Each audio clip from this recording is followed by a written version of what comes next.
एक है तो सेफ आहे ही घोषणा देताना राहुल गांधींनी जातीय सर्वेक्षणाची मागणी करून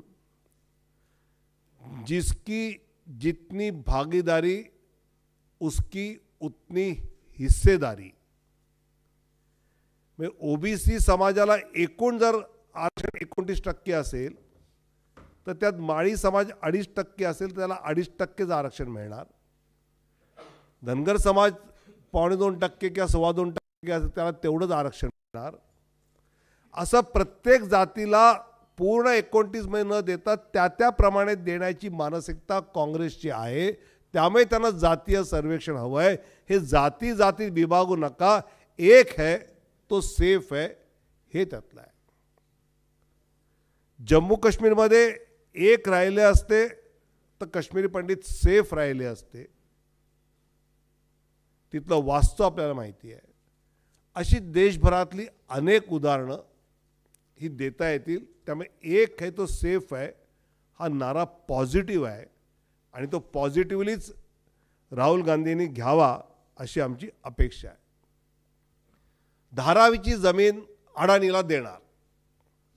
आता कोणीही साधी सरकारी पत्रक वाचलं तर हे अडाणीला ती जमीन जाणार नाही. ती महाराष्ट्र शासनाच्याच ताब्यात राहणार. त्याच्यावर विकसित करण्याचं काम ज्याला टेंडर मिळतं त्याला मिळणार. याच्यामध्ये मूळ हे सगळं निविदा टेंडर जे बनवलं ते महाविकास आघाडीचे मुख्यमंत्री उद्धव ठाकरे होते, बाळासाहेब थोरात काँग्रेसचे होते आणि राष्ट्रवादी काँग्रेसचे पवार साहेबांची लोक होती. त्यावेळी हे टेंडर केलं. त्या टेंडरमध्ये एक कंपनी अडाणी यांची होती, दुसरी एक सेकलिंग होती अबुधाबीची, कोणा शेखची, आणि त्यानंतर रेल्वेने ज्या जमिनी दिल्या त्यामुळे टेंडरच्या काही अटींच्या बाबत बदल करून जो टेंडर केलं गेलं त्याच्यामध्ये ज्यांना टेंडर मिळालं ते या सरकारने देण्याचं काम केलं. मुळात जे लोक धारावीमध्ये राहतात त्या सर्वांना घर मिळणार.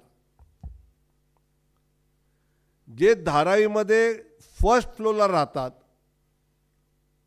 आणि ते त्या पद्धतीने अधिकृत नाहीत त्यांना सुद्धा घर देण्याची व्यवस्था या निविदेमध्ये आहे. सगळ्या इंडस्ट्रियल आणि कमर्शियल ज्या आहेत त्यांना सुद्धा 225 स्क्वेअर फीटाचं त्या ठिकाणीच धारावीमध्येच त्यांना दिलं जाणार. आताच्या DCPR प्रमाणे 500 स्क्वेअर फीटाचा कार्पेट एरिया जो काय असेल त्या टेंडरमध्ये त्या पद्धतीचा उल्लेख केला आहे. अशा सगळ्या गोष्टी धारावीकरांना राहुल गांधींना पुन्हा एकदा झोपडीतच ठेवायचं आहे. त्यांना पक्कं घर मिळू नये असं राहुल गांधींची इच्छा आहे. अडाणी तर तुम्हीच आणले होते. खरं म्हणजे त्यांच्याबरोबर सेकलिंगचे अबुधाबीची कंपनी ज्यात तिथल्या शेखचा हिस्सा आहे त्यांना मिळालं नाही म्हणून राहुल गांधींना चिंता आहे का? एक है तो सेफ है, इनके दिमाग में शेख है असं आम्ही म्हणायचं का? एक है तो सेफ है, धारावी के लिए इनके दिमाग में शेख है असं चित्र आम्ही पुढे आणायचं का? धारावीमध्ये कोणती गोष्टी धारावीतल्या झोपडपट्टी धारकाच्या विरोधात झाली हे राहुलजी सांगू शकले नाहीत. पत्रकारांनी प्रश्न विचारायच्या वेळी अक्षरशः झारखंडला जायचं सांगून पळ काढला. राहुलजींनी दुसरा मुद्दा मांडला की इथली इन्व्हेस्टमेंट गुजरातकडे गेली. त्यात त्यांनी एअरबस टाटाच्या विषयाचा उल्लेख केला. आता 24 सप्टेंबर 2021ला राहुलजींच्याच पक्षाचं सरकार असताना स्वर्गीय रतन टाटा यांचं ट्विट आहे. त्यातच त्यांनी म्हटलंय, the clearance of the joint project between Airbus defence and Tata advance system to build in forward opinion of aviation वगैरे वगैरे ते कसं त्या ठिकाणी झालं याचा उल्लेख या ट्विटमध्ये आहे. मग फॉक्सकॉन. आता फॉक्सकॉनच्या विषयामध्ये माननीय देवेंद्रजींनी सविस्तरपणे डिटेल कसं यांच्या काळातच हे महाराष्ट्राबाहेर गेलं या विषयाची माहिती दिली आहे. आणि बाकी ह्या महायुती सरकारच्या काळात एकही प्रकल्प महाराष्ट्राबाहेर गेला नाही. राहुल गांधींना माझं आव्हान आहे,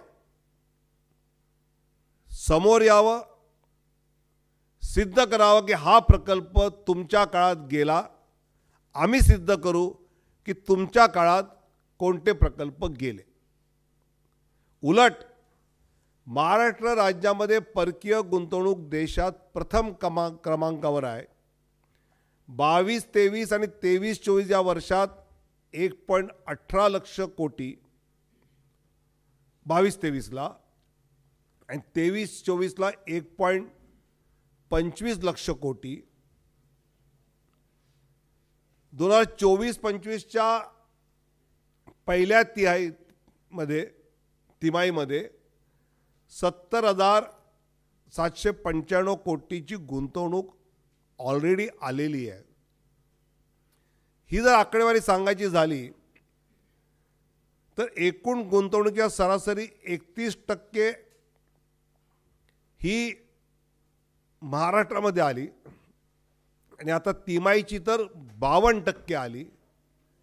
ही वस्तुस्थिती असताना राहुल गांधी महाराष्ट्रातल्या जनतेला फसवण्याचा फेक प्रयत्न करतायत.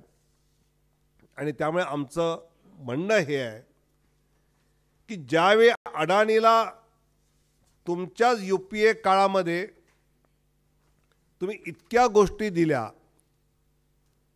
90मध्ये मुंद्रा, 5मध्ये फूड कॉर्पोरेशन ॲग्रीमेंट तुम्ही केलं मनमोहन सिंगजी असताना. मग MDOचं कॉन्ट्रॅक्ट तुम्ही त्यांना दिलं. मुंद्राचे इथे 6 SEZ तुम्ही 2006-08ला काढले. मग 2010ला तुम्ही ॲग्रीमेंट इंडोनेशिया आणि यांचं कसं करून दिलं. इतकं ओरिसामध्ये तुम्ही कसं केलं तुमचं सरकार असताना. महाराष्ट्रामध्ये 2010ला तुम्ही काय केलं. एवढं सगळं rising of Adani group in UPA regime हे वास्तव आहे. आणि इथे येऊन उगाचच गरीब धारावीकरांना घर द्यायचं नाही, ते कुठल्याही शेखच्या घशात घालायचं आहे का, हा आमचा त्यातला प्रश्न आहे. आज प्रचार संपतोय आणि हा प्रचार संपत असताना माझं माननीय उद्धवजींना एक प्रश्न आहे. तुम्ही ज्या काँग्रेसच्या सोबत महाविकास आघाडी केली त्यांचे नेते माननीय शिवसेना प्रमुखांना हिंदू हृदय सम्राट म्हणायला तयार नाहीत. प्रियंका गांधी इथे आल्या. प्रियंकाजी केरळमध्ये जमाते इस्लामी या संस्थेच्या अधिकृत सहकार्याने निवडणूक लढवत आहेत. जी संस्था म्हणते की आम्हाला भारतामध्ये इस्लामिक शासन आणायचं आहे. उबाटाला हे मान्य आहे का, हा आमचा प्रश्न आहे. इंदिराजींनी गरिबी हटावचा नारा दिला, पण मोदींनी 25 कोटी लोक गरिबी रेषेच्या वर आणले. ही आकडेवारी तरी महाविकास आघाडी मान्य करेल का. मोदी सरकारच्या काळामधलं इन्फ्लेशन आणि UPAचं इन्फ्लेशन याचा अभ्यास केला तर नेहमी UPAचं हे जास्त राहिलं आहे आणि त्यामुळे महागाईच्या खोट्या जाहिराती छापण्यात जागतिक स्तरावर युद्ध चालू असताना बाकी देशांच्या तुलनेमध्ये भारताने कसं इन्फ्लेशन रोखलं हे दुनियेला समोर माहिती आहे आणि अनेक देश ते मान्य करतायत. मोदीजींनी शेतकरी असतील किंवा बाकी सगळ्या विविध समाजात, त्याची मी यादी वाचत नाही कारण आम्ही वेगळ्या भाषणात ते मांडले आहेत. तर हे मोदी सरकारने केलेलं काम आणि महायुती सरकारने केलेलं काम